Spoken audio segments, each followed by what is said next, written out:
afternoon, we're learning about a Utah woman who was in a bicycle crash 1 year ago, leaving her paralyzed from the chest down.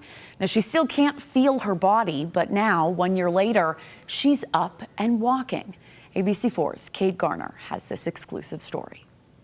Not only is she walking, but just 2 days before the anniversary of her accident, Heidi Wing returned to the spot of the crash and finished the last 45 miles of a 100-mile race. Heidi Wing and her husband Marcus walked through the ABC4 studio, a task that would have been impossible just months ago. I never accepted I was paralyzed, which I think played a huge role, and I fought for it and continue to fight. But you see, Heidi is paralyzed from the chest down. And to this day, I have amazing days and I have terrible days, and that comes with the territory, and I'm not going to give up. She says her body is basically numb. And I just feel pressure.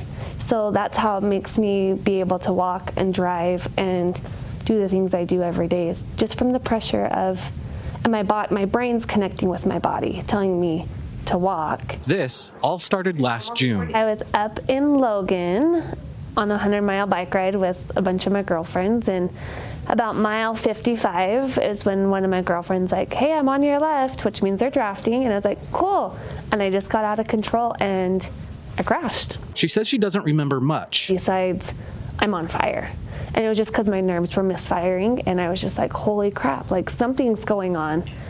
I just didn't know what. But in that terrible moment, a small blessing arrives. A sweet girl, Whitney, came up, held my neck, and she was a neurological nurse, and she's like, "Just breathe, and I got you." She says not only did Whitney keep her calm, but kept her neck stable as they waited 30 minutes for an ambulance to arrive. She believes if it hadn't been for the woman, things would have been even worse. When I broke my neck, my collarbone, and some ribs. She spends the next 40 days in the ICU. And they didn't know what I would get back, if anything. And multiple doctors told me I'd live a really good life in my wheelchair. But she couldn't accept that because she has a husband and 4 kids. We were really close before, but now we're closer and we want to do things together. And the cool thing is they're my cheerleaders. Cheering her on after getting out of the hospital and entering NeuroWorks, a nonprofit rehab center specializing in spinal cord injuries. And they believed in me from day one and told me I would walk again.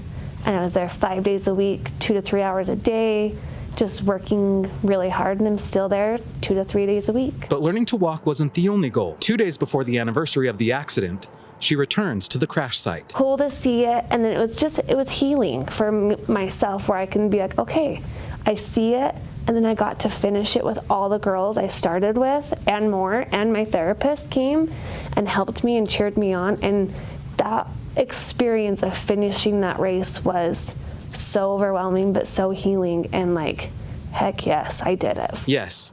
She used a trike to finish the last 45 miles of her race, and now she shares her story to help others facing their own struggles. And there's people out there who will help you and who will cheer you on and keep going. Heidi says she'll never do a 100-mile race again, but she is preparing for a 30-mile ride with her therapists up in Park City this August. Reporting from the newsroom, Kate Garner, ABC4 News. A third